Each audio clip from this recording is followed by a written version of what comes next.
شوربة الخرطال أو الشوفان ب7 بذور. شوربة غنية بالألياف والفيتامينات، فراها كتجي لذيذة بزاف، ما تشبعوش منها عشاء أو فطور حتى كوتي. فراها كتدفي لينا الجسم ديالنا وكتعطينا طاقة وقوة اليوم كامل. اقتصادية، والأهم أنها سهلة وسريعة في التحضير. احلى سلام واحلى تحيه لاحلى متابعي ومشاهدي قناه شيوات خديجه الفاسيه. الا كنتوا اول مره تشاهدونا تنقول لكم داركم والقناه قناتكم، ومرحبا بالجميع. بسم الله على بركه الله. قبل ما نبداو نصليو على النبي عليه الصلاه والسلام، وإلا عجبتكم الوصفه نتمنى تخليو لي لايك، بارطاج، اشتراك في القناه. شكرا لكم، وكلمه شكر قليله في حقكم، فراكم عزاز وغاليين ومحبتكم راها كبيره في القلب. فواحد الطنجره اللي ما تكونش كتلصق درت معلقه صغيره الزبده مع 2 معالق ديال الزيت، وغادي نضيف واحد البصيله صغيره محكوكه. هنا ضروري بالنسبه للبصيله نحكوها باش ما تجيش باينه كاع في الشوربه، تعطينا اللذه والمذاق. غادي نصوطي الكل جيدا، كتلاحظوا معايا غير شويه ماشي بزاف، غير تبان لينا البصله. من بعد غادي ندوزو باش نمرقوا على الطنجره. تقريبا هنايا عندي ايطرو ديال الماء غليان باش دغيا يطلع لنا الغليه. اما بالنسبه للبذور اللي غنستعملوا للشوربه ماشي ضروري يكونوا كاملين، المهم اللي كتوفروا عليه استعملوه. هنا كتشوفوا معايا عندي اولا حب رشاد، راه معروف تيكون الحبيبات ديالو صغيورين والشكل ديالو هكذاك في الاحمر. عندي كذلك البافو، راه تكون الحبيبات ديالو صغيره بزاف. عندي بذور الشيا، كذلك عندي بذور الزنجلان، وعندي النافع مع حبة حلاوة، انا كنستعملهم هكاك مخلطين، كنشريهم ونخلطهم. وعندي السانوج، حبات ديالو تتكون سوداء.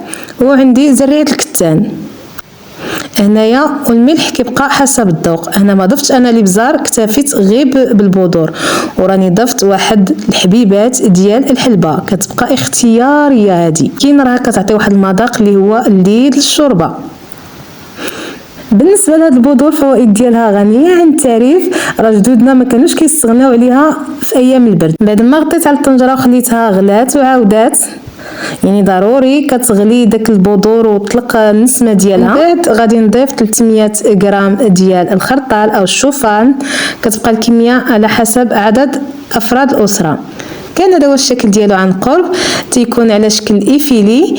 من الاحسن ناخذوا من النوعيه الجيده، يعني ما يكونش هذاك المدقدق اللي تيكون كله طحين او اللي تكون طالعه فيه الغموله. دائما قلبوه قبل ما تشريوه وشموه، راه تتكون الطراوه ديالو باينه، فهو كيتاثر بالرطوبه او لا الا كان قديم فراه كيبان. صافي ملي غنضيفوه في الطنجره ضروري نحركوه باش ما يبقاش كتله وحده. بالنسبه للمده ديال الطياب راه ما كياخذش وقت طويل، تقريبا 10 دقائق تيكون واجد، تقريبا 10 ديال الدقائق. مره كنحركو وكنوضعوا هذه الملعقه الخشبيه باش ما تطلعناش الفضاء وتفيض لينا على الطنجره. من الاحسن تكون الطنجره واسعه وغريقه في نفس الوقت.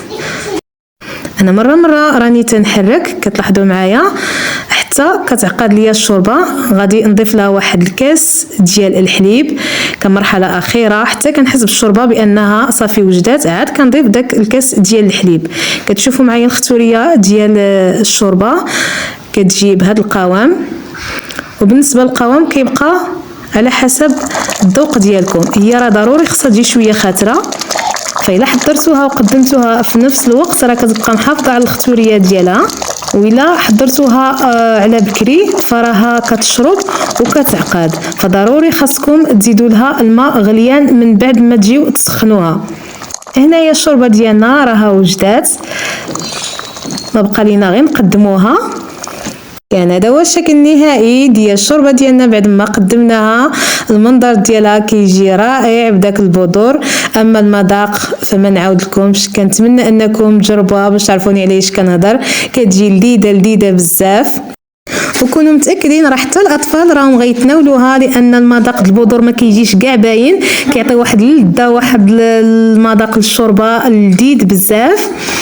كتوفرها صحيه غنيه بالالياف والفيتامينات، كذلك كتصلح لينا حتى الناس الرياضيين. راني قدمتها مع الشريحه وكيبقى التقديم اختياري وعلى حسب المتوفر. بقى لي نقول لكم صحتكم وراحتكم، وما تنسونيش لي لايك لي بارطاج اشتراك في القناه. شكرا لكم ومع السلامه في فيديو اخر ان شاء الله. بسلامه.